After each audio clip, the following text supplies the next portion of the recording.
And I'm afraid that's the inevitable consequence of what the Conservatives and now it seems the Liberal Democrats are doing.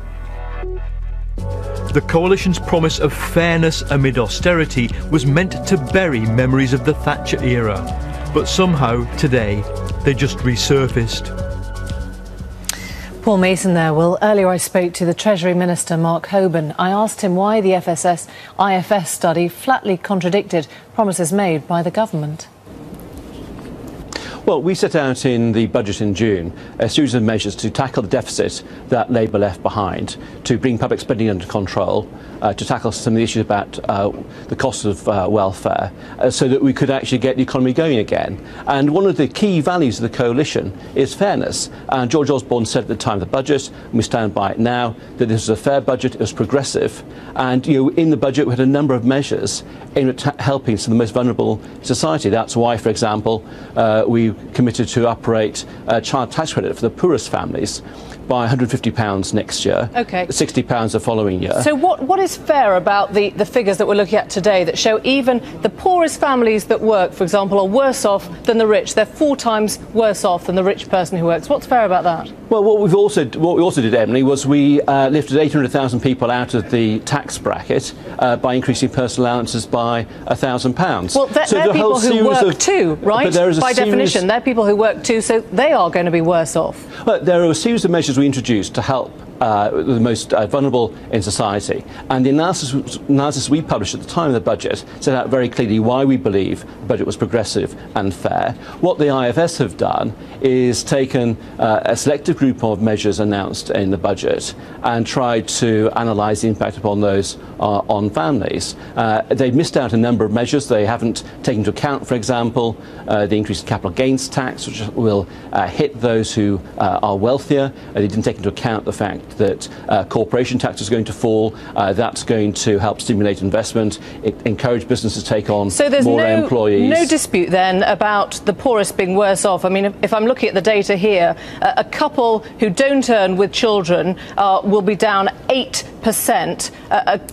The richest ones will be down less than 1%. So they'll be 8 times worse off than their equivalent on the rich side of the scale. No, Emily, what I'm saying is that it's very clear that the IFS have taken a group of measures and tried to estimate the impact of those. It's a selective group of measures. They recognised at the time of the budget that it was difficult to assess the income impact of some of the changes that we made, and agreed with the comments that we made at the time that it was difficult to assess those. It's just interesting, you're not contradicting then that figure that the poorest will be 8 times worse off than the richest. What I'm saying, Emily, is that the IFS in this most recent report have produced a very selective group of measures. Some of the measures they've looked at actually aren't related to income at all. So, for example, the changes to disability living allowance are related to medical conditions, not to income levels. I understand that, forgive me for interrupting, but it is convenient, is it not, that for the last 13 years you've called the IFS a highly respected independent body and now you're finding holes in their data. Are they wrong? Well, let's not forget, Emily, that for the last 13 years, the Labour government didn't actually produce the sort of analysis that we produce in this budget, showing the impact of the budget on families and on income levels. I think it's right that the IFS, as you say, are well respected, but that doesn't mean to say you need to agree with everything that they say or agree with all their assumptions. And I think it's right for the Treasury to have a good debate with the IFS about how they have used data, how they've decided to calculate their impact, and I think that's a reasonable debate to be had. But they're using your measurements. Do you trust them? Well, what the IFS have done, and they accept this, they've included things in their analysis today which they hadn't included in their analysis at the time of the budget, and which we hadn't included either. But do you trust them as an independent body doing this kind of research? Do you trust what they're telling you today?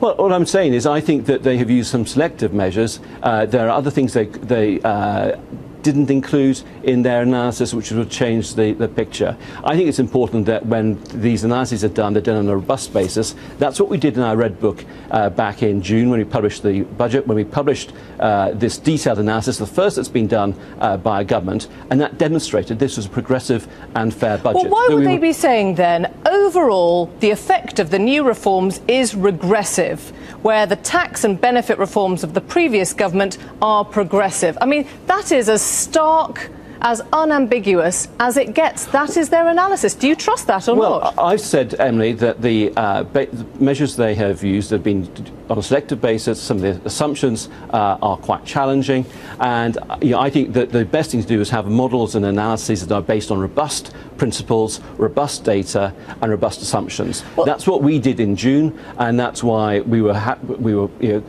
said, and George Osborne said it during the budget debate, this was a progressive and fair budget, and we stand by that. Mark Hoban, it's interesting you talk about robust data, because you were legally required to do specific impact tests. Your own website shows you have failed to do those on various groups, including women or the disabled or ethnic minorities. There are big gaps in your own data. This is on the rise of the VAT.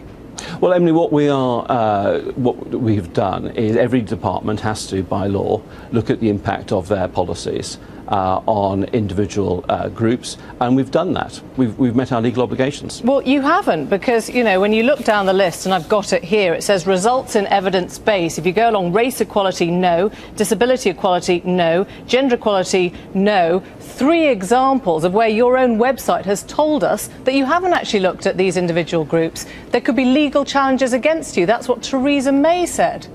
Well, Theresa, as the Minister for Equalities, is right to raise the impact of the budget on different groups. But every government department, by law, is required to think about the impact of measures as they develop policy on those groups. So why didn't you do it? And we believe that every government department has complied with that.